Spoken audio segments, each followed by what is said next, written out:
There's Val.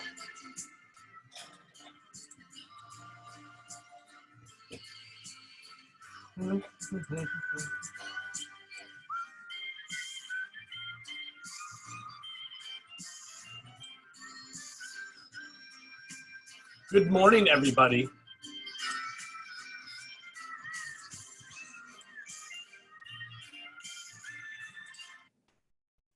All right, I'll turn off my little river band Pandora radio.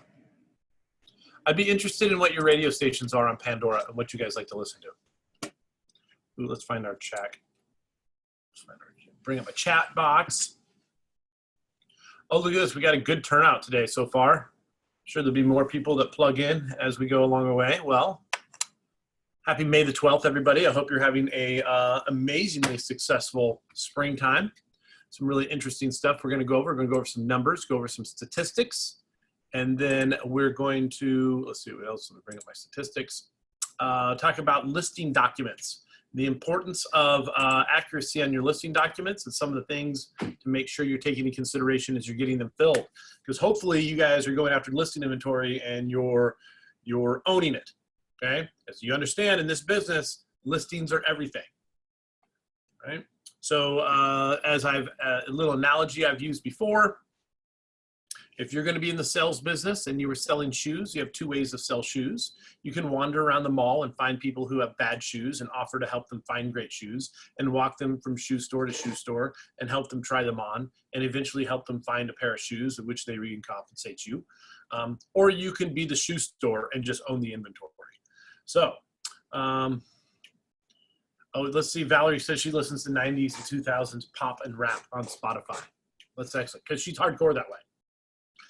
Excellent. All right, guys. So I want to bring in some interesting statistics for you. This is as of my numbers as I ran them on May 11th, so as of yesterday. And this is just Anchorage single-family residential. I strip out Girdwood and I strip out Eagle River, so I just try to really focus on Anchorage. And to give you an idea, as of yesterday, number of active residential listings. Now, this isn't duplex, triplex. This is just single-family houses, no condos, no nothing. Okay, there were 745 active listings on the market. Right, again, just Anchorage, not Eagle River, nothing else, no condos, no multifamily, and no Girdwood. Okay. Out of the 745, 310 have sold in the last 30 days, which means 41% of the market has been purchased in the last month.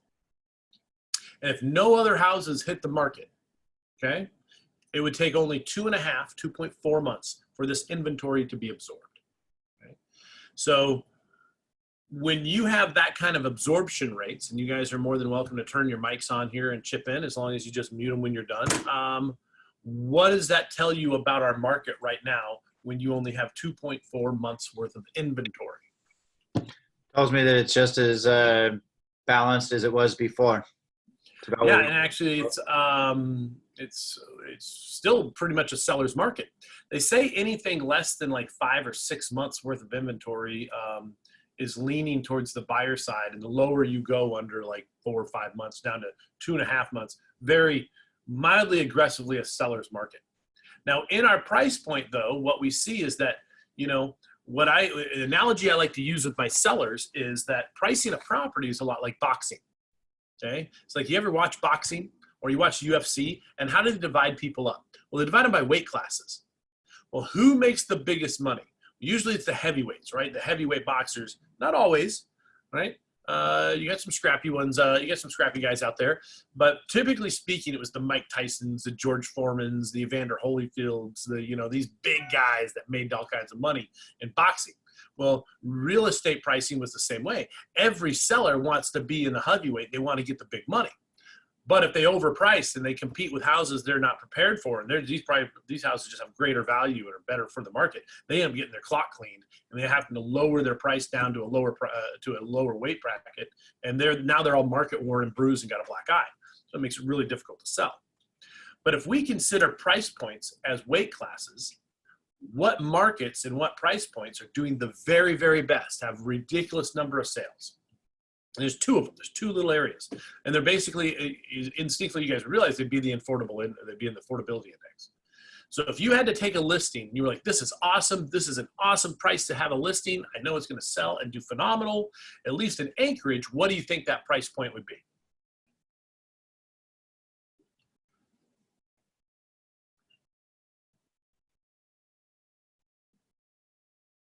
We'll wait for some people to kind of guess and see what they think those numbers would be. Oh, 250 to 300. Sylvia says 250, 300. And Sylvia, 250 to 300,000. You're looking at about a 46% pending ratio.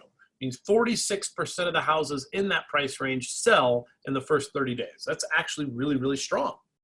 Okay, considering our average is 41, 46 would be on the higher side. Is there a market in which it's higher than 46? Yes.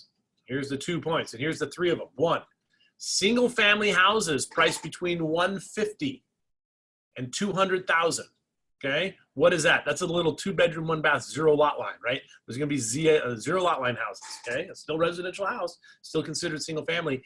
Those have a 58% pending ratio. 58%. Nearly 60% of the houses that hit the market in that $150,000 to $200,000 price range. Little cheap 2-bedroom, 1-bath, 0 lot line, little townhouses. I mean, little 0 lot lines, like 1,000 square feet, sell so fast and make your head spin. What we're finding is the average days on market in that was actually surprisingly high, with about 60 days on market. But they're getting a really high, they're getting 99% list to sales price in those prices. So they're selling very close, and they're selling fast right now. So that inventory is being absorbed. The other market that you see being absorbed really, really fast is the 350 to 375. That has a 56% absorption rate. So 350 to 375. So you got a couple hot spots. So just understand, it's important to know what your absorption and where the market is. And what do we find with those houses? Okay, that 350 to 400,000. That's your move up buyers. That's ideal. We're going to get a 4-bedroom, 2-bath, or 3-bedroom, 2.5-bath right in there, real nice with a decent yard, 8,000 square foot yard, right? So we understand why those seem to do really, really well. The market with the shortest days on market means that they get sucked up really, really fast. Although and it has a strong is, again, that 350 to 400,000 with only a 42 days on market. So out of all our markets, that averages out at close to 60 days. 60 days on market is our average market-wide. Now realize that means houses over $1 million that sit on the market and average 150 days kind of screw up with those numbers. But the average days on market sit around 60. Houses are going for 98% list to sales price, means you're going to get within 2% of your ask price, and then they're probably going to hit you on some closing costs. But interesting to see how those two, the price point between 350 and 400,000 is only 40 days, about 42 days on market, significantly less than the rest. So that's what's going on in Anchorage. And if I pulled up the stats, because I did the same thing on Wasilla, and I just did, there's Eagle River. Oh, here we go. Valley. Where do we got it? Where's my Valley? Anchorage, Eagle River, Valley single family homes. If we did the same thing for Matsu Valley, that's Palmer and Wasilla. Okay, a little similar. Now get this, their total residential is 720. Remember what I said Anchorage was? They're almost tied on par for the amount of houses for sale in Wasilla and Palmer. They bring off all of Anchorage, okay? Their pending ratio is also at 44.6, so 320 houses in the last 30 days. It is very, very similar. 98 to 99% list of sales price, average days on market 64. Only big difference is their average sales price. Their average sales price is $100,000 less than Anchorage. Their average sales price is sitting about $290, where Anchorage is sitting around $385. We're up to $385,000, my friends, for average price in single family houses in Anchorage. When you strip out all the others, that is huge, okay? Considering that I remember just 4 or 5 years ago when the average sales price in Anchorage was $325 and the average sales price in Wasilla was only around $230. Now you're up to, now they've both gone up like $70,000. So people are getting more and more comfortable with paying more for houses. Your strongest markets out there, of course, you know, the problem with the single family houses, you're going to have some new construction in there. But the Eagle River, I mean, the Wasilla market, they're selling for 99.9% list to sales price. I mean, they're ridiculous. You know, in the 375 to 400 price range, which is going to be a lot of new houses, they're selling on average for 100.2% of listed sales price. They're selling over asking price, right? And so it's amazing to see what's happening out in Wasilla. Again, some of your highest markets, your highest resale markets for price points out there, 250 to 275. Okay, that has a 60% absorption rate per month, means 60% of the houses in that market are being purchased. That's huge. Selling for 99.8% list to sales price with as little as 50 days on market. So if you were to pinpoint listings out in the Wasilla, that's your bread and butter. You intentionally go find neighborhoods where houses sell for between 250 to 300,000. That's amazing absorption rate. And you might even go as low as like 225 to 275. They only got like a little over a month and a half of inventory on the market. Average days on market anywhere from 36 to 40. So that's an awesome market, guys. If you're a Valley agent and you want to focus on the Valley, you look at those houses that are 225 to 275. They're selling fast. Okay, so that's awesome to know. Those are all good things for us. And we're intentional about our inventory. The great thing about this business is that you can focus your business on the listings that you want to attract, so you can sell. And when you start taking listings that are 275, or you start taking listings in the Valley or in Anchorage that are in that 300, 375 price range, where there's lots of buyers, here's what we know is that once you start attracting those people from your sign calls, right? Once you start attracting those people to your listings from your advertising, your social media, what do we know about people who hang out or people who buy $400,000 properties? They hang out with other people that buy $400,000 properties, and it builds.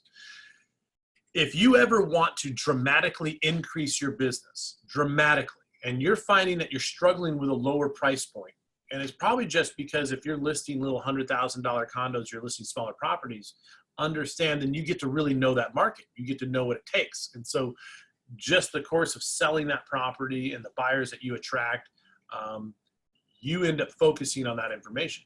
I had a guy, I don't know if you guys know who Stephen Ollendorf is. Stephen Ollendorf and his wife Stephanie are fantastic human beings. They were at KW. Now they're started their own little mom and pop brokerage. They operate out of their house. I don't think they do much real estate sales anymore. Stephen's, I think, went to work for the state. But when he worked for me and he was kicking butt, dude, this guy was selling, I kid you not, Stephen Ollendorf, the first year he got into real estate, he was selling 4 to 5 houses a month on a bicycle. They only had one car, and he gave the car to his wife so she could deliver the kids. And he was riding a bicycle all over Anchorage selling houses, okay? Which to me was astounding, that he was running around working with 2 or 3 buyers every day, showing properties, just racing his bicycle, putting like 20, 30 miles on it in Anchorage. Well, he was a little frustrated with his business. He was only selling these $200,000 properties. Like, Kevin, this sucks. I hate selling $200,000 properties. He goes, because I'm riding my bicycle all over the place. And so what he did is he got very intentional. And Stephen went out and he said, you know what? All I'm going to do all weekend long is I'm going to go look at $400,000 houses, right? I'm going to know the $400,000 inventory better than anybody. And that's all he did. On his free time, he just went and immersed himself in houses over $400,000 and above. Guess what started happening about 30, 45 days later? He started religiously selling houses that were 350 to 400,000. Why? Because he knew the inventory. And when he would meet a buyer who was looking for this house, he'd go, I can tell you the best properties. I've been in them. I've seen them all. And I can tell you this one over here is next to a park, or this one's got this benefit, or this has got this really cool attribute that no one seems to know. But if you are not happy with your inventory, if your listings aren't moving, or if you're unhappy with the value of the listings, you want higher price, guys, go out and know that business like nobody else. Just own it, okay? Seriously, listen, a buyer is looking for you to add value and help recognize an opportunity and help guide them through that mess. And one of that first part, right, is that when you can show them why and know the market extremely well, then they have confidence in your ability because, well, you've taken the time to educate yourself. So as we said in last one, right, those who sweat more in practice bleed less in battle, right, as the Spartans used to say. So that's part of what you do. Your practice is go out and know your inventory. When you're not even with your clients, when you're not showing properties, when you're not on a listing. Guys, you should be out viewing 10 to 15 properties a week. Yeah, I know there's COVID. I know there's issues. then take the necessary precautions and still do your job. Go out and view properties and know that inventory. If you know what's out there, you know what the great deals are, and you can price properties, I don't care. I don't care if you're new or old in this business, nobody will be able to compete with you because you just know a great deal, okay? If you think about anything, think of that time that you've been to Best Buy and you've gone in, you want to buy a camera, you want to buy something, and you get to say, it's like, well, I just work here, but I don't know, there's cameras for you, versus the one who's like, oh, this is SLR, this is DSLR, and this is who it's got, and this is an awesome feature. Oh, you go outside, let me show you what I love for outside. Like, you want to be that individual who knows your inventory, as well as some of those geeks at Best Buy know their digital and know their computers, right? That's what and so the individuals depend on you for that trust. And if you aren't previewing properties and digging into it, if you aren't studying your market and knowing the inventory that's out there, well, then don't be surprised if you bleed in battle, okay? So, excellent. Okay, so now we're gonna go into, we're gonna talk about listing documents, because hopefully all this hard work, all that digging into properties and taking a look at everything, all that mind-numbing activities that you, in order to become the profound professional that you are, is going to result in taking a listing, okay? So we're going to go over some of the listing docs, and I want to make sure that you understand what's in some of them and what you're agreeing to, because as you know, if you've taken any of my contract classes, very few people in our industry have actually thoroughly read through their contracts to make sure they even know what they're signing or why it's important. And I will tell you that there's been a couple documents that some of us look over and don't realize how vitally important they can be to your success, okay? With very stories that I've had to handle since I took over a broker in October, with a mess and stuff I've had to deal with just because people didn't understand what the deal is with their documents. Now, a lot of things that we as professionals just take for granted because we're like, nah, this is pointless. No, there's a reason those documents are there. You know why those documents are there? Because somebody got sued at some point, right? And the lawyers got involved. They said, we need a form for this. So they're there for a reason, okay? So what I'm gonna do now is I'm gonna bring up and I'm gonna share screen with you, and we're gonna go through some of the basic listing documents. Some of the stuff that we've covered in some past classes are gonna be a little bit of regurgitation, but that's okay. More important is, repetition makes perfection, right? So we're going to, go ahead and close some of these out, cancel that, don't want to leave the meeting. All right, so let me open up my file, and I'm gonna do share screen. Give me just a second. Listing documents, check. Okay.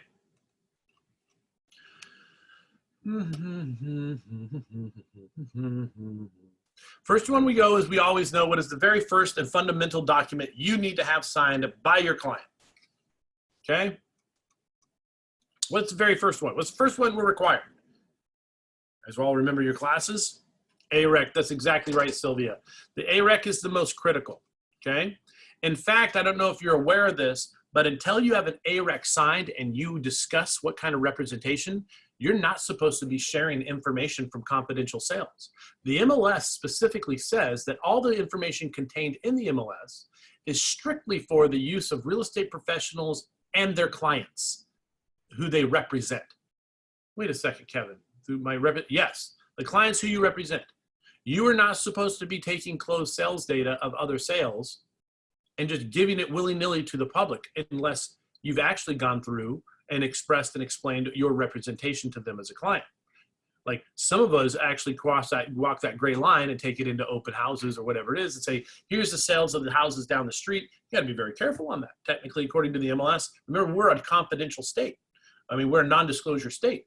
All that information is supposed to be confidential. So you have to be very careful about what you express. So the way that you make sure that you're covering your butt is, if you're going to be sharing information, going through the MLS and explaining and looking at confidential sales for the purposes of analyzing the real estate purchases, then you should have an AREC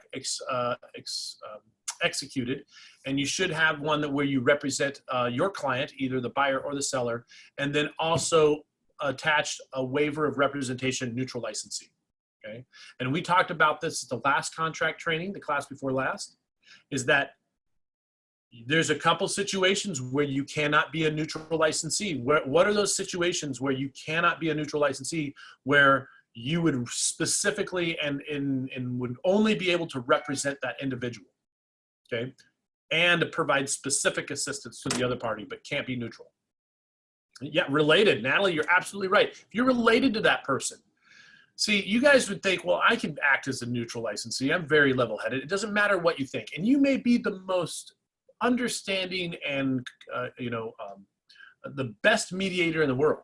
But remember, eventually the reason we have these forms is if you end up in front of a judge and you end up in court because someone doesn't feel like they were represented, they're going to ask you, if you were related to one of the peoples in the party, were you really neutral? Okay. Now I'll tell you that I have members of my family that no, absolutely not. It would not be neutral. I would be against them because even though they're related to me, they irritate the hell out of me. Right? But that doesn't matter because they're related. I would have to say I specifically address that. I specifically have a relationship with that individual. There's another situation. Okay. Yes, Sylvia's right. Your client has multiple properties that you might be dealing with. Guys, if you represent a small builder, or in my case, I represent a seller who has multiple listings with me, right? Has 5 or 6 properties he's listing with me, and I'm selling one, and I find the buyer. I can't be neutral because there's so many other financial obligations I have to this individual. This one transaction, no, here's what you'd still want to make sure again that you are providing specific assistance to the buyer, but you represent that seller, okay? So some things to take in consideration. So the first thing is your ARECs and making sure you have those executed. Let me go through, we're gonna scan over this. Exclusive right to sell. This is the one. Well, after we do our AREC and we get into it, we're gonna go to the exclusive right to sell. Let me share screen real quick because it's important for us to read the documents. Okay, you guys may or may not, if you're on your phone or you're on a device, you're probably gonna have a little trouble reading this, but it's very important that we read through these anyway. Okay. So at the beginning, we have the exclusive right to sell. The seller hereby employs and grants blank the name of the brokerage company. So what do you think, just looking through this, is going to be the most important part?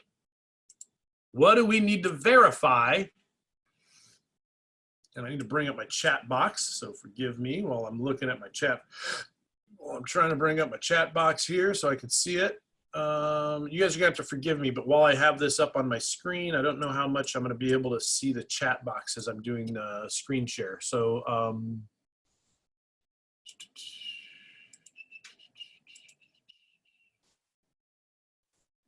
yeah, I don't see that I can bring up my chat box.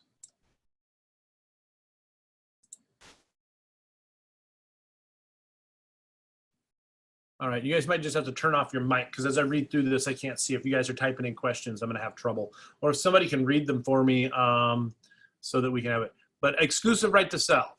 This one right here, employees and grants. What do you think is often overlooked here?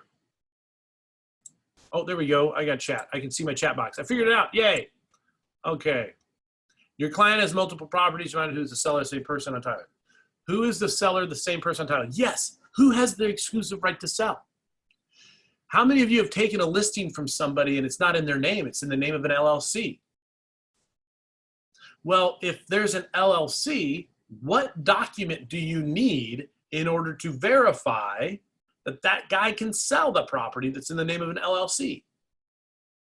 Anybody know what that document is called? It's called the Articles of Organization. So every LLC, even an S Corp or whatever, has the Articles of Organization as who is able to sell on behalf of that LLC. Okay, so again,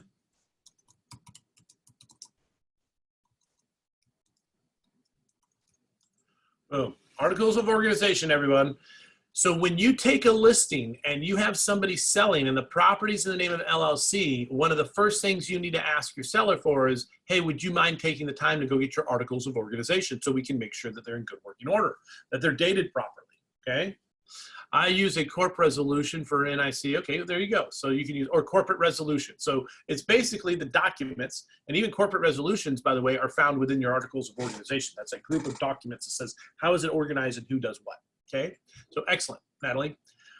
But you got to make sure that your individual has the right to sell on behalf of the LLC. What if they only owe 50% of the LLC and they're trying to sell it, and then like an ex-wife owns the other half or something? That's where you got to know who's selling it and who has the right. And then they grant our brokerage company, actually that's Real Estate Brokers of Alaska, okay, and then designate a licensee and your name goes in. Okay, now it's important that you put those dates in: exclusive, irrevocable, right to commence on, and you guys would put that, or put a reasonable date. Can you put a to be determined? Yeah, maybe. I have left this blank in the past. Most important for me, you could say, well, technically that's not a binding authorization to release, but you know, I do like to make sure that my sellers have an opportunity to review this and take a look at it.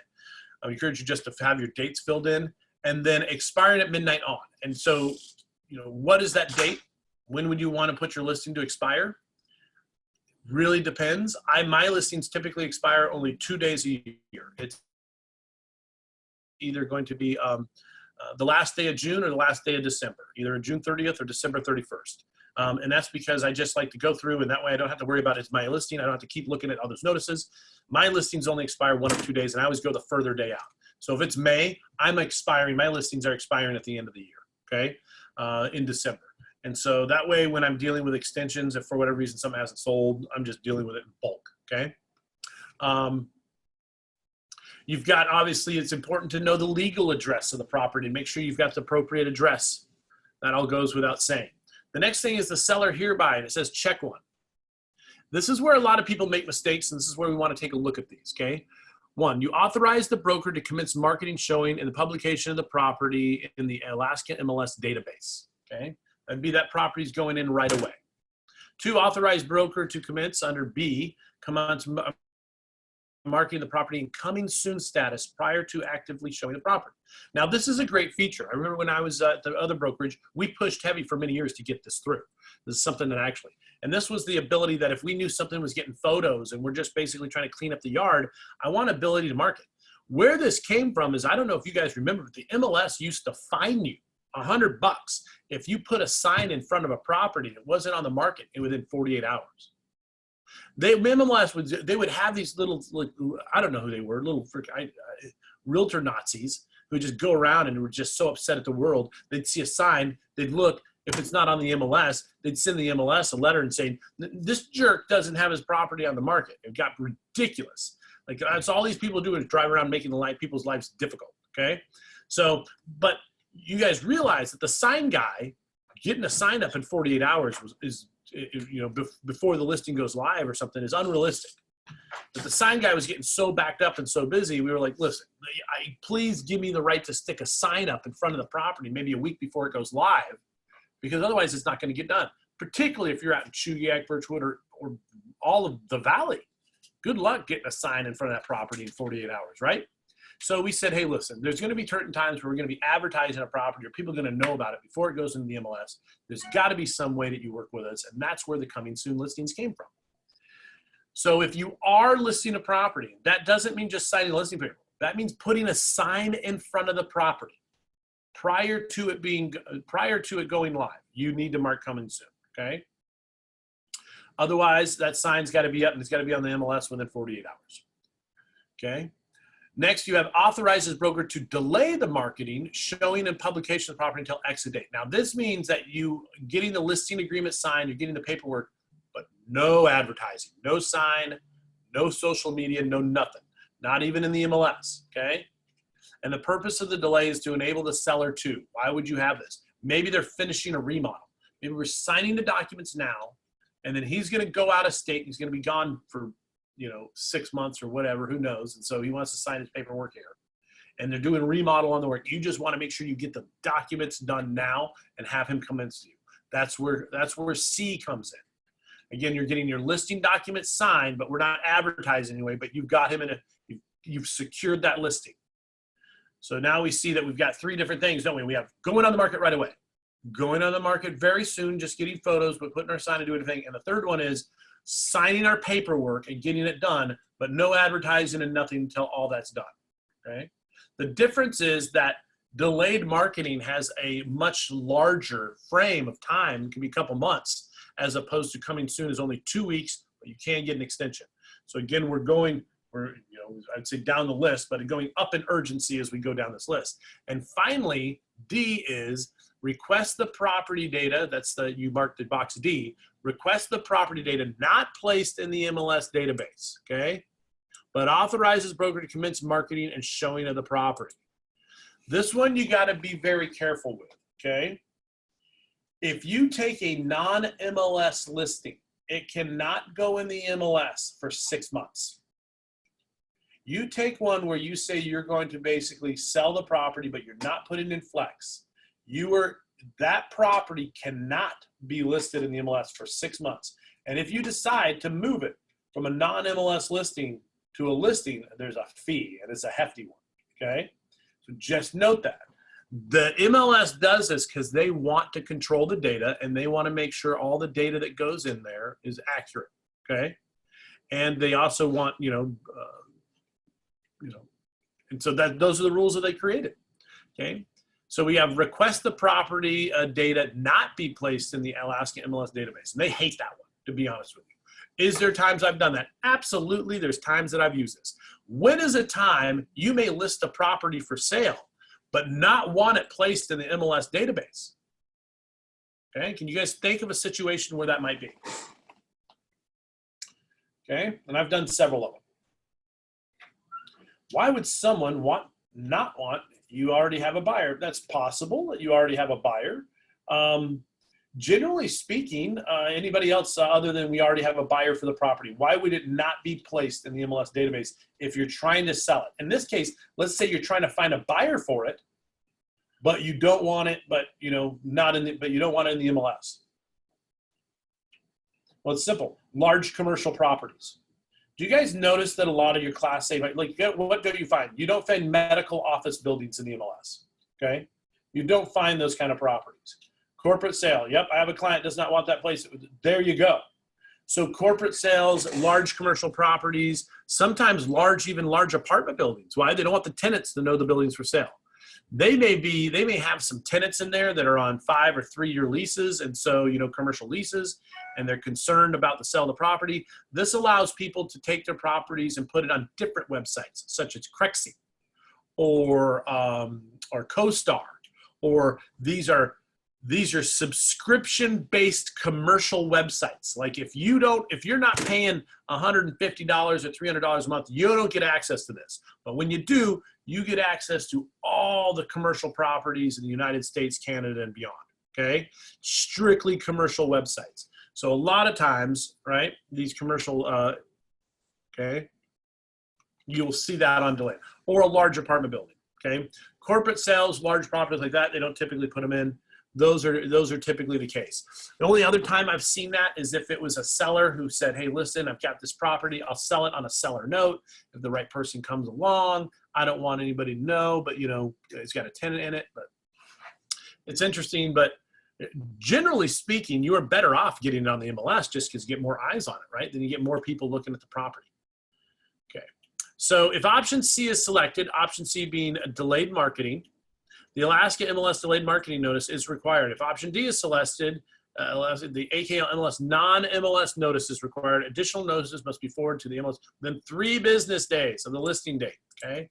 So you got to make sure all this stuff is done, and you got to send it to them within 3 days of the listing date. The listing date is not the date it goes live. It's the date that they sign the paperwork, okay? The listing date is the date they sign. So the day that they sign that, you have 3 days to get it over to the MLS, okay?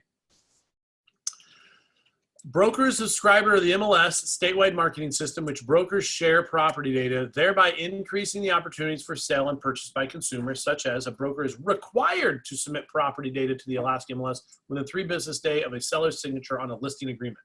Broker is not permitted to encourage seller to refuse to allow the property data to be solicited on the MLS, okay? So again, there's their big heavy worded statement. You will use our documents, you will upload it. Now we have the licensee relationships, okay? This is very important that it is congruent with your actual AREC. So, has seller signed the real estate commissioner and executed the notice of right to act as neutral licensee? Okay, This is where most of it, if you haven't, if this is a situation you're representing a family member or you're representing someone that and you don't have pre-approval, then you click this one here. So realize that Paula is going to harass you if your check marks here do not align with your AREC. They basically should be extensions of each other. Now we put the purchase price in here, okay? Which is obvious, and you write in what it is.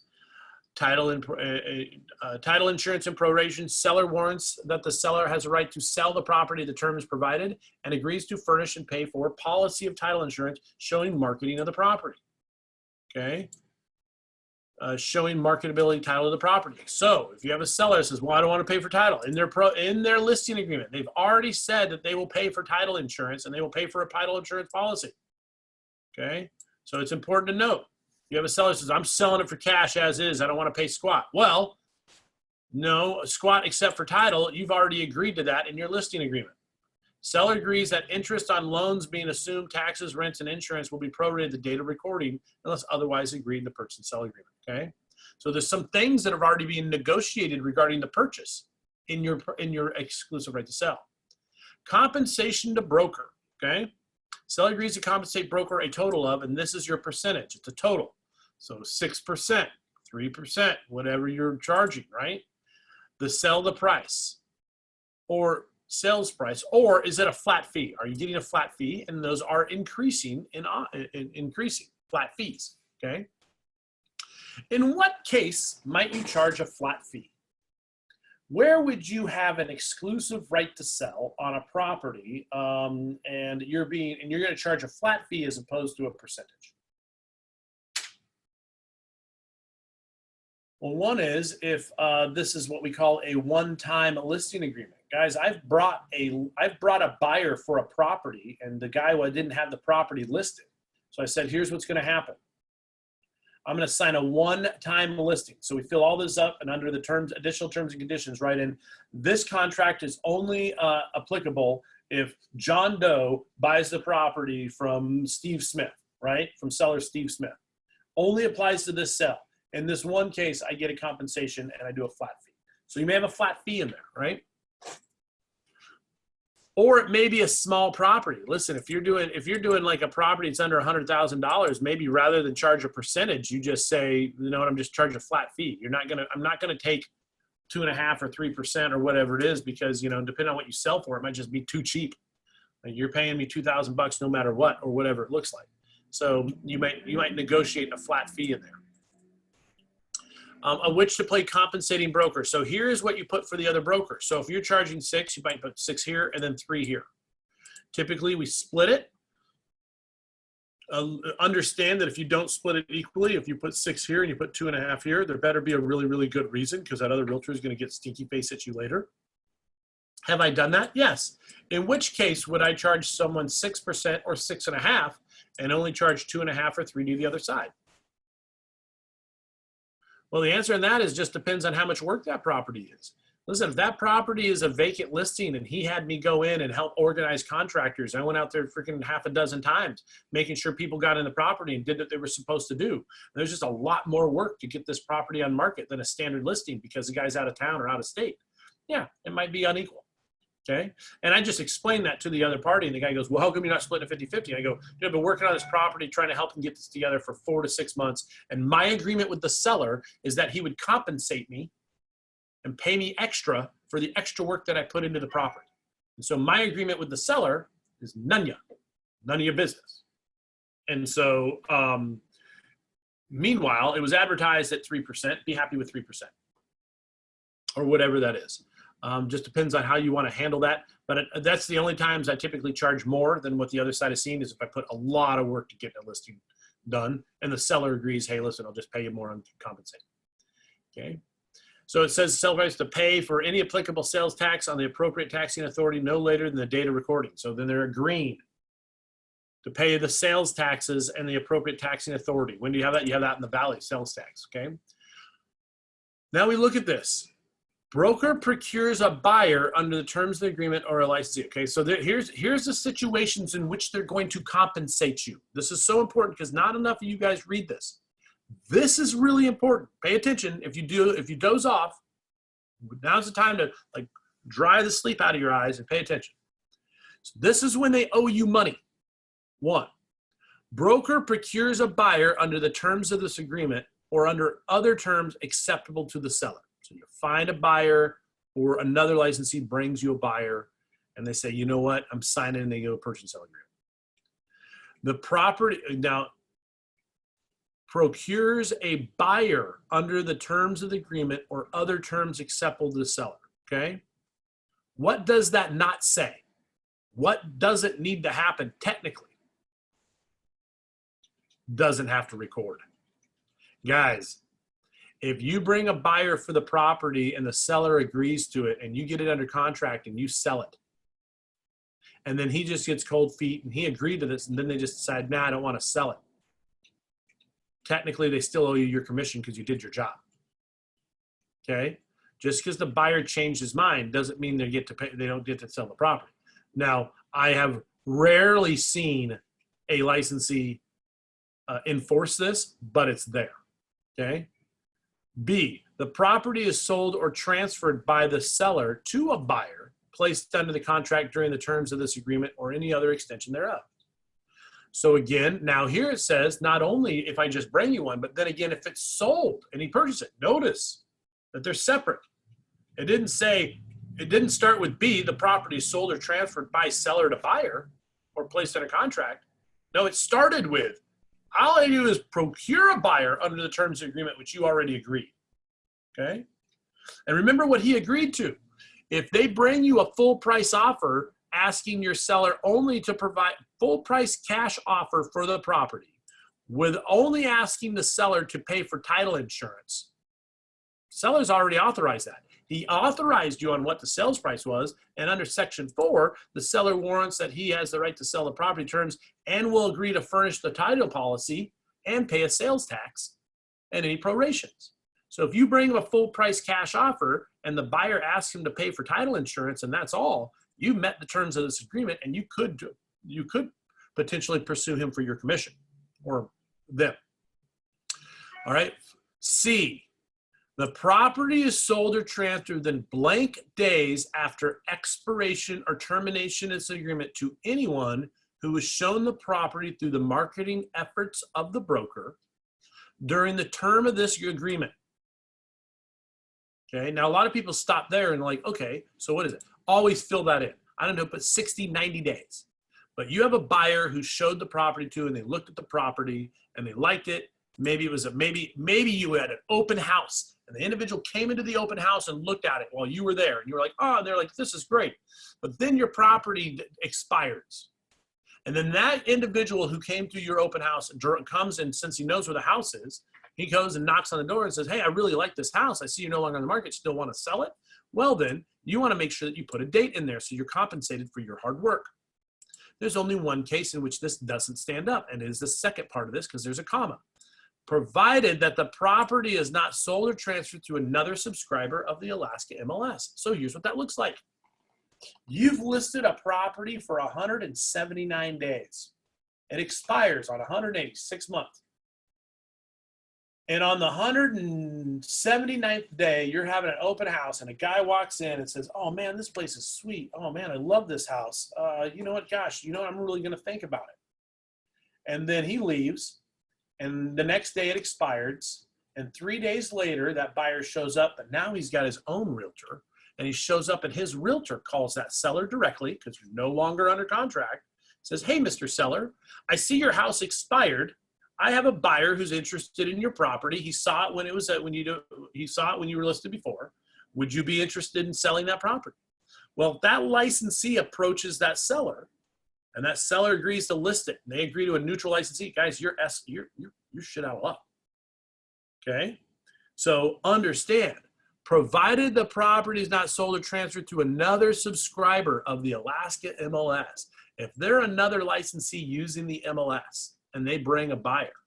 Notice, subscriber of the MLS. They have to be an MLS member, okay? So you always want to fill that date in, and then you always want to cover your butt. Now, look at this part. Bottom of this. If property is withdrawn from sale or leased or rented without the consent of the broker or made unmarketable by seller's voluntary act during the term of this agreement, seller agrees to compensate the broker as above. What is the as above? Yeah, it is this number. It is not the 3%. It is not a reduction. It's not a flat fee. The seller will compensate our brokerage a full percentage of the sales if they withdraw from sale, leased, or rented, or compensate, as unless otherwise stated as follows. What is otherwise stated as follows? In seller agrees to compensate buyer brokerage $750 for the cost of photographs or whatever.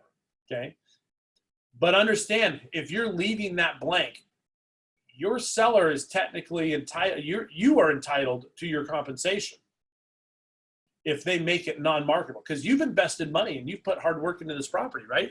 You've done everything you're supposed to do. And then if they do something and they just make it and they just ruin it, make it difficult for you to sell, well, then they owe you some compensation. And so this is important to note how this works, because, if you're agreeing, if you have a flat fee or if you have a no hassle listing that says, hey, listen, you can cancel your listing at any time, that's where you want to write that stuff in there. Licensee agrees to cancel the listing within 24 hours with no fee paid to seller. Seller agrees to, listing licensee agrees to cancel the listing upon written notice from seller and shall remove sign and all marketing materials from the MLS within 48 hours of notification. So you may do something like that where you just, because that's what I do on mine. I make mine a no hassle. Listen, I don't want to work with people that I don't like and who don't like me. So I make it real easy to get out of my listing agreements. Listen, if you're a shyster and I think you're going to screw me over, I don't want to list your house anyway, right? So I got better things to do. So we go in here, disclosures of referral fees or compensation paid by a broker. If they're using a referral fee or relocation company, it's important that that information goes in here for those of you working with BP individuals. So I'm going to tell you a little secret squirrel thing that I did. One time I had a house listed on Cutter Circle in Bayshore. Beautiful home. Okay. And it was, I listed it. It was on the market for just a few days. And this guy shows up and he calls me and says, oh, I've been looking for a house in this neighborhood. I've been looking for exactly this property. What was his name? James Lamata or something like that. Anyway, it doesn't matter. So James comes up to me and says, Kevin, I love this property. I'm relocating from Valdez. I'm going to write an offer on it right now. I said, great. Meet me in my office. You got a pre-qualification letter? Yep. I'm working with this bank. I'm good to go. Sat down, met with the buyer and seller. You okay with a neutral licensee agreement? Yes. So then I went out and I did a list sale. And I was getting 5% on like a $500,000 house. That's a real nice paycheck, right? Well, then after I'd written and actually it was listed for 6, but I agreed to take like 5 or 4.5 because it was a list sale. And that was part of my no hassle listing agreement. And then it comes to find out after I wrote the purchase and sell agreement, lo and behold, guess what?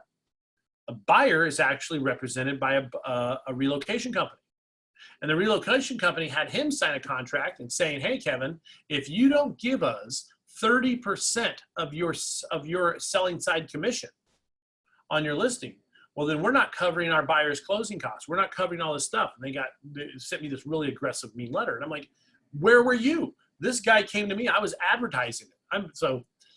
Anyway, I didn't want to ruin this deal for this buyer, right? I wanted him to get the house. I didn't want him to screw him out his relocation costs and everything. So I said, well, send me your referral, your referral fee / compensation. So again, what is the name of relocation company, referral company? You may even put on your listing document, by the way, if this is being referred from another brokerage, if you got a referral from another brokerage, okay, does it where you're going to put that in there, okay? Some of us just use the referral form, should also be listed in disclosure of referral fees. That seller should know that business is being referred and there's a referral fee going out, okay? So you want to put that here, even if it's to another brokerage. So, but in this particular case, so this buyer, I didn't want him to get screwed out. So what did I do? Well, since I was both the listing and selling agent, I amended my compensation that listing office received 4% of the commission and selling office was receiving 1% of the commission. So they got 30% of 1%. So that was how I put the screws to Cardis Relocation Company. Okay. And they did email me back and said, wait a second. And I said, no, I'm the listing licensee and the selling licensee. I have the right to renegotiate these any way we see fit. My seller's fine with it. The buyer's fine with it. Go eat a bag of rotten broccoli. Okay. So seller authorizes. Okay. So what else do we have in here? All mortgage lien holders provided by a brokerage information concerning property, including but not due current past tax loans. So just make sure, read through this. There to provide us all this information, right? Multiple listing service. I basically just tell them, hey, listen, you understand that to Cardis Relocation. Yeah, Cardis Relocation sucks. Okay. Just understand that if you have any reservations about people knowing your house for sale, you should let me know now, because once we go on the MLS, it is going anywhere and everywhere, all over the world. Okay. So it's very important that you provide accurate information, and understand that you hereby grant the MLS to copyright. Now this is where you get copyright to all title, interest, all photographs, drawings, pictures, subscription, and any other content regarding the property to arrange and publish. You guys are giving the copyrights to the MLS. Anything that you upload into the MLS in this agreement, we've agreed to give them the copyrights on. Okay? So just know that. They now own it, and they've let you know. Okay? And so a lot of people think that you own the rights to the photos, and you don't. Okay? Once you upload that information, this document says right here, you've handed over your rights to those photos. Okay? Just letting you know what's in your documents. Neither seller or any prospective buyer of the property can alter the broker's obligation to report all information to the MLS. Alaska MLS may display photographs and data regarding the property on various websites from time and may include the property in various statistical without compensation to the seller. Terminate this agreement. Okay. Basically, once they own that information, they can do whatever they want with it, and they don't have to give you a dime. Right? So when you look at that, a lot of people are like, oh, okay, well, if you read that, again, this huge paragraph, what is it? Once you upload your photos, MLS owns it. It's their copyright. Okay? Sign and lockbox. Seller authorizes to install a for sale sold sign on the property. Broker authorizes to install a key safe on the property for use. Alaska MLS subscribers, neither broker MLS or any subscriber shall incur any liabilities for loss, theft, damage by nature, any kind whatsoever to the property and or personal property. So this is important because now it says what are lockbox. Additionally, guys, there's a lockbox authorization form. Do you guys use the lockbox authorization form? If you're not, you should, because if you read it, it takes this even further on protecting you from anything that happens to that property while that lockbox is on it. Guys, if you install a lockbox on the property and somebody pries it open, steals the key out of it, and then robs the house, if you don't have that lockbox authorization form, you might say that you're culpable because you kind of made it, gave the thief an access, right? So that lockbox authorization form that's later in your listing agreement deals with this specifically, right? So before we finish this, just to go just a second over here, listing docs, electronic lockbox authorization form. I'm going to share the lockbox authorization form with you real quick. So now you see this one. This is what should go with it. Okay, this is what's really important. When you're doing your listing paperwork, this is what you need. This should go with it under that section 9 on your listing paperwork, that you get this signed as well. Okay, what is it? Who is it? All right, the listing agreement, the brokerage, fill this in, address, leeway. Hereby authorizes broker, put in electronic. Seller acknowledges. Okay, this is where we had on. Electric lockbox is designed as a repository for the property door key, which permits access to the interior of the property by subscribers of the MLS. They're authorized licensees, prospective buyers, and others authorized by the licensee with the permission of the seller. Broker advises and suggests that the seller tenant safeguard and remove all valuables now located in the property. So remove anything that you think is valuable, just protect it from theft or put it in a safe. You are not required to put an MLS lockbox on it. If you did not know that, you're not required to. And where a tenant property is occupied, you need tenant consent, okay? You have to have this document formed if this is a tenant occupied property and you're listing like a multifamily with someone having access to that unit.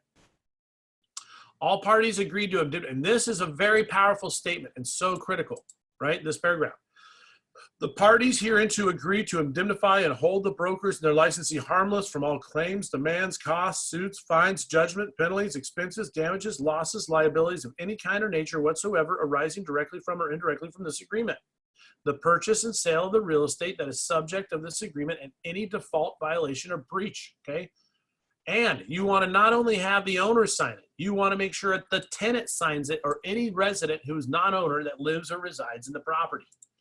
Okay, there's a lot of liability that comes with putting a lockbox on a property. And every once in a while, it rears its head, maybe every couple of years.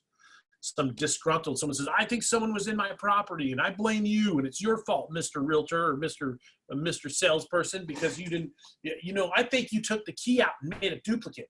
I think one of your other real estate people went in there and stole the key and made 4 copies and handed them out to a whole bunch of people at Chilkoot Charlie's late at night. And now I've got strangers in my house, okay? So guys, you run into crazy people every once in a while. Make sure you get that signed, particularly if it's a rental property, okay? All right, we're gonna go back to screen share. We're gonna go back to the purchase and sale agreement. Exclusive right to sell agreement. So sign in lockbox, okay, we got that. We talked about sign in lockbox, okay? And we got a permission to put a sell sign, a sold for sale sign on it. Know that when you do for sale signs, you got to check if it's a condo association, check with the condo association, make sure that you are in fact able to put a for sale sign on the property. Property maintenance, this one's critical.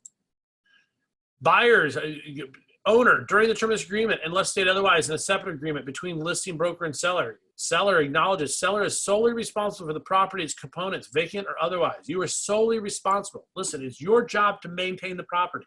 It is not my job to check on your property if it's vacant. It is not my job to make sure all the windows and everything's good or the heating system's running. That is not my responsibility. You as a property owner, it's your responsibility. I had a property freeze up once. It was being shown, and this is a little frustrating, but we actually had a duplex that I had listed, and it was shown on like a Thursday, and I didn't get feedback. They didn't do their feedback from the showing till Monday. And on Monday, he said, you know, it's really, really cold in here and like 50 degrees. And I said, why didn't you let me know on Thursday? So we went back out there. The minute I got that notice on Monday, I ran out there, and sure enough, the place had froze up, okay? Which is frustrating, makes you want to beat somebody around the head and neck. But this is why it's so critical, by the way, okay? Guys, get your feedback. If you don't get feedback on a vacant house showing during the winter, if you don't get feedback right away, you call them and you go into crazy freaking stalker mode on that guy. Otherwise, go out and you should go out and somebody needs to check on that property, okay? How do they know, if you don't get feedback, how do you know they didn't walk through it and notice the house is 45 degrees inside and just not mention anything? I haven't told you yet. Well, you want to get that feedback from those licensees, okay? Has to do with property maintenance. Finally, listing broker assumes no liability for maintaining the condition of property, providing security of the property, and seller has been advised to take steps to ensure maintenance, security, and keep an upkeep of the property, okay? So we've got this twice. We got it up here with a lockbox, make sure it's secure, and down here again, and then your MLS electronic lockbox authorization. This is really important for our conversations that you need to have with your sellers. It is their responsibility to maintain that property, not yours. Your job is to market the property and find a buyer for it. Your job is not to own the property and take over maintenance. Seller agrees to provide written disclosure statement, okay, residential, concerning the condition of the property, and agrees to have and hold the broker harmless for all claims, disputes, litigation, or judgments arising from incorrect information supplied by seller or material fact known by seller which fails to disclose. Okay, so there's a waiver of condition, tax withholding, equal housing opportunity. We can go over some of this. Okay, they're pre-authorizing you for mediation. And in any action preceding arbitration on this agreement should be entitled to a reasonable The prevailing party shall be entitled to reasonable attorney fees and costs, okay? So that is your exclusive right to sell agreement. It's also important that you note if there's any additional terms and conditions in here. What are some additional terms and conditions that may arise on an exclusive right to sell agreement? What are some additional terms and conditions? Meantime, I'm trying to find my chat box because I closed it. So if you're chatting with me, I don't know what you're saying. That's not a chat box. Oh, 3 more. Here we go.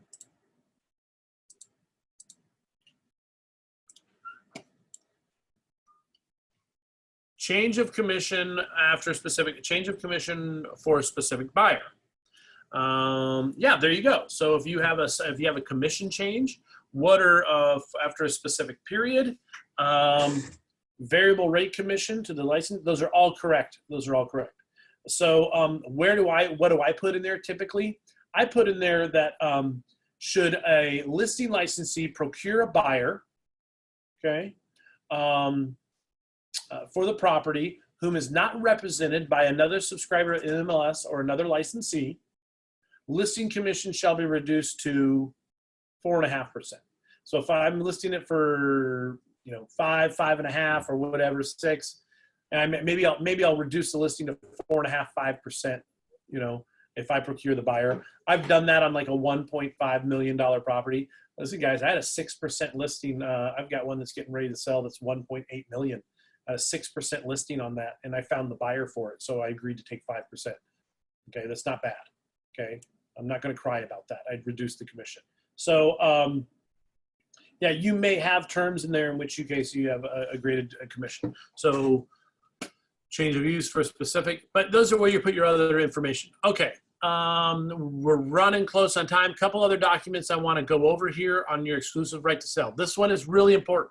Listen, I've preached this one a million times. I'm going to preach it again. I'm going to tell you why this one's really important, okay? This again has to do with lead-based paint addendums on properties, okay? There's a lot of liability in there because a lot of people don't read this, okay?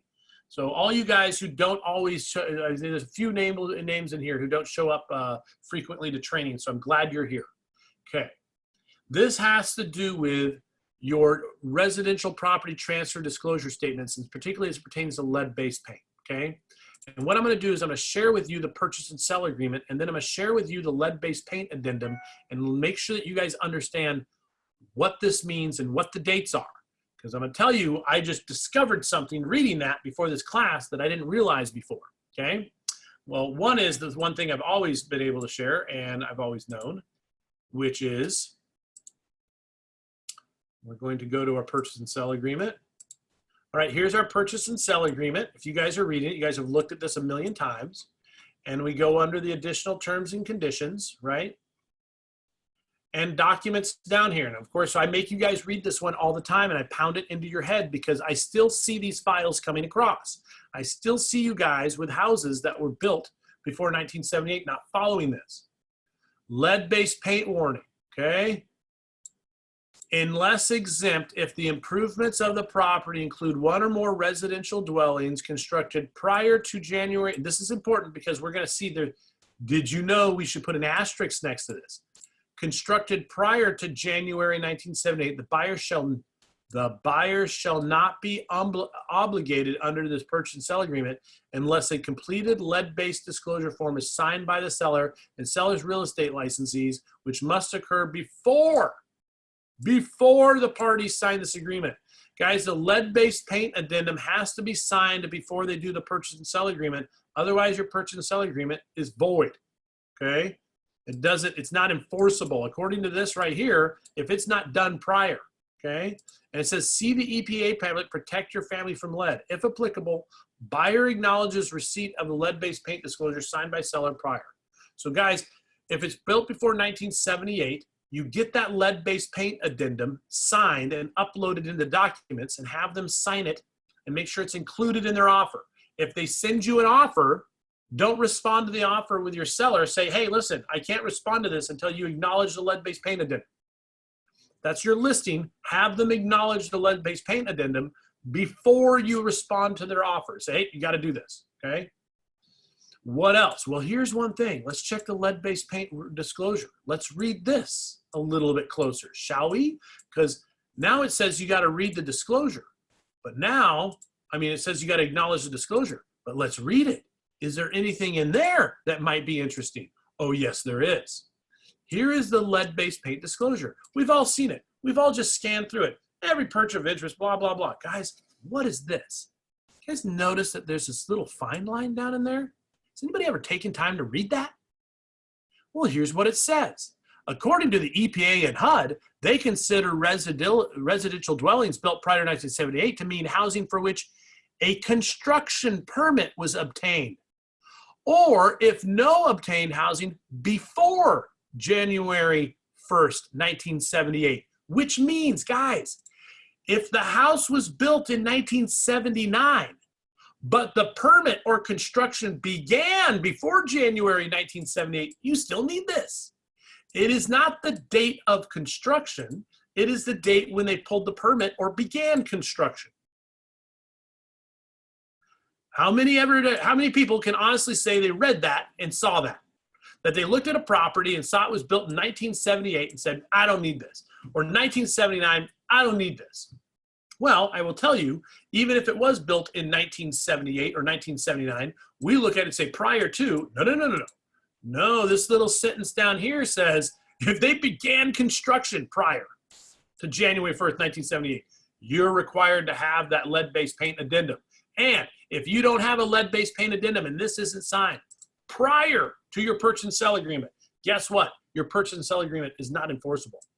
You guys, this is why we read these documents, right? This one here, it blows me away because this is a huge loophole. Okay. Yeah. So Jesse says, hey, that's funny. I wonder if there'll ever be a class action law point of it. You know, some point, somebody's going to be pissed off. They're going to hand their documents to a really, really good attorney, and the guy's going to read this and go, hey. So, but our job is to make sure that doesn't happen. When you're taking listings, if that house was built in 78 or 79, get a lead-based paint addendum signed anyway. Doesn't hurt anything. If we don't get one, we're just being lazy.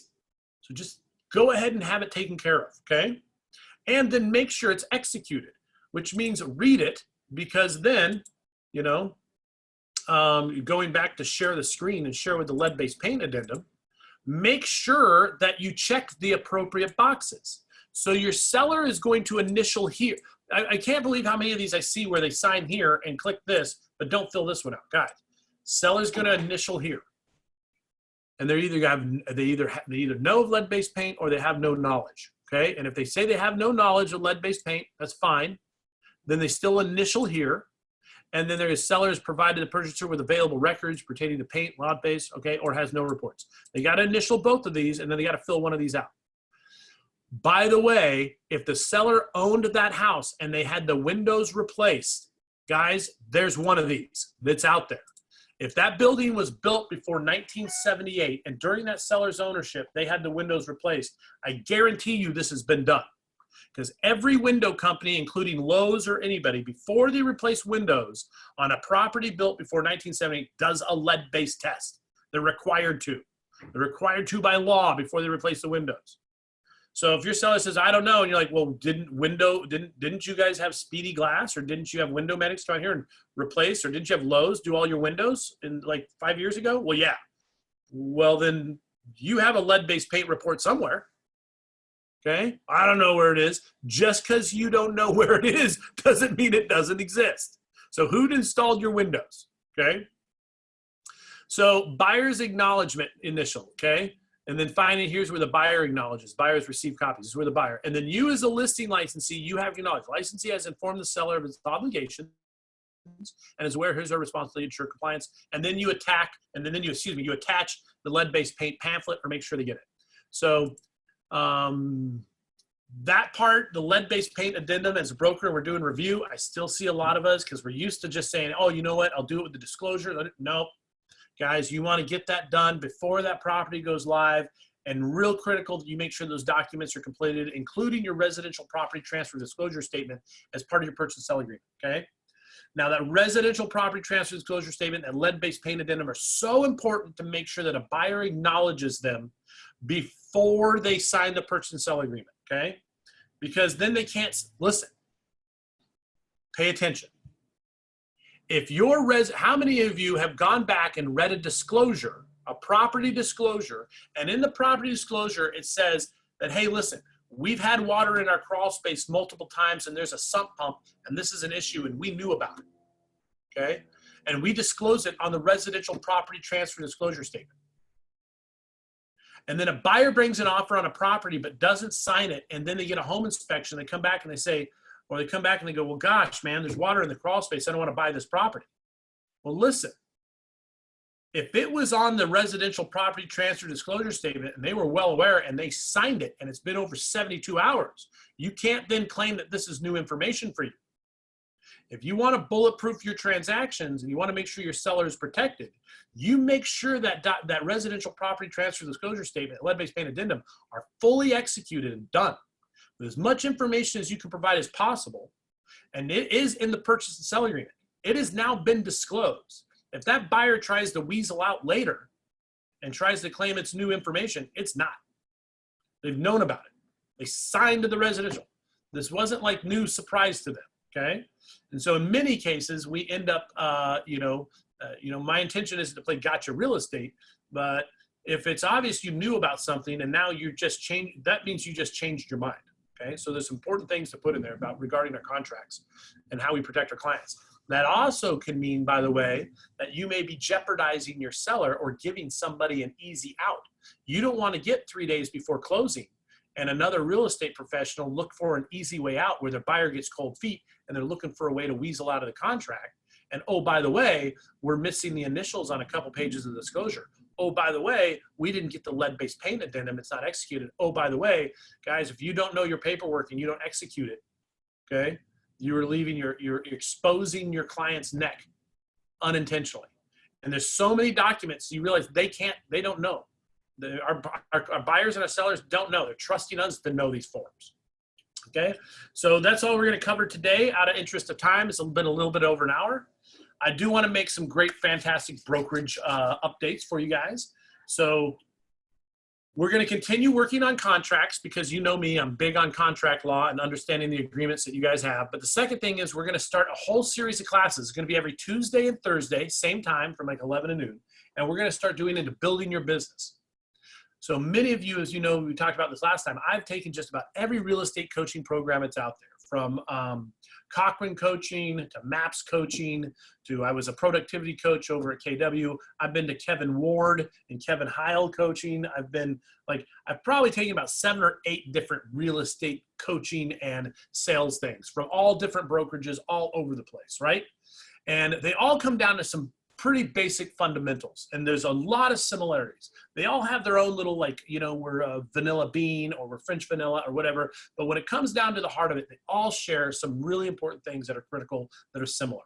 And they also have little pieces that are really good about how you build your business and you build it huge. Well, I'm creating what is basically just our REBA, which is what I extrapolated to be the best parts of all these different programs to create, like a Kevin Cross program. Okay, and we're going to start going through the business building. That's going to start next week. Okay, so next week we're going to be going through. It's going to be Tuesdays and Thursdays. Also starting next week at 11 o'clock. We're going to be, for those of you who want to meet, we're going to start meeting back in the conference room. Okay, now we're obviously going a little bit, if you're concerned about social distancing and those are some of your concerns, then I encourage you to still participate at Zoom or watch it. We're going to make sure that we have these. But if you want to participate, I would encourage some of you to start coming into the office starting next week, and we're going to incorporate some of these classroom efforts. Why? Because I think that dialogue and us meeting face-to-face is really important for the relationships we have. And I hate teaching in front of a screen. I'd much rather teach in front of a group of individuals where we can go back and forth and have some meaningful dialogue, okay? So again, that is starting next week. We're going to start with building your business.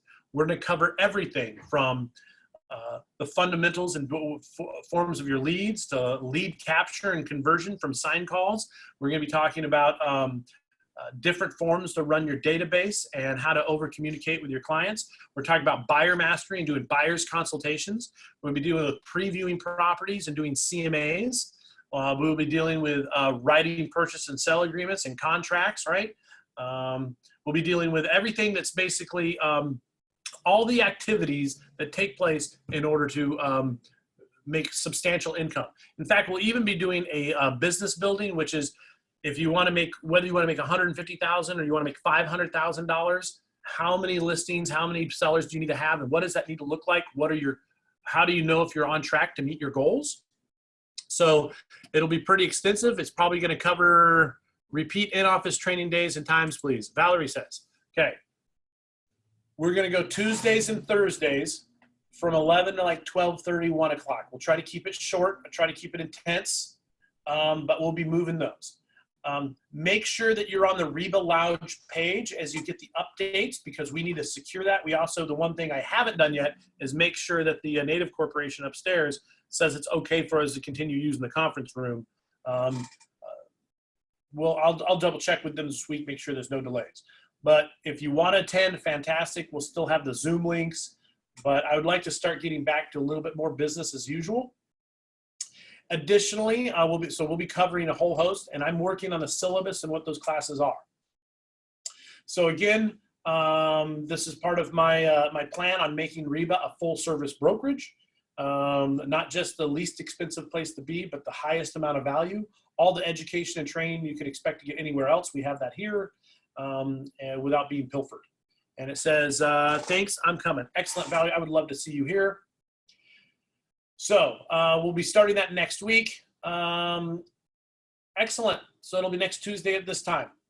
If you have any other questions, concerns, feel free to reach out to me directly. As you know, as your broker, I'm always happy to take your questions and help you through things. If you have a contract issue, if you're curious how to put that together, if you're trying to create some sort of verbiage, you're not sure how to articulate that, I love that stuff. Just call me. I always got your back. And we're done for today. Thank you for joining me for Purchase and Sell Agreements and Market Stacks. All right, guys, peace out. I'll talk to you soon.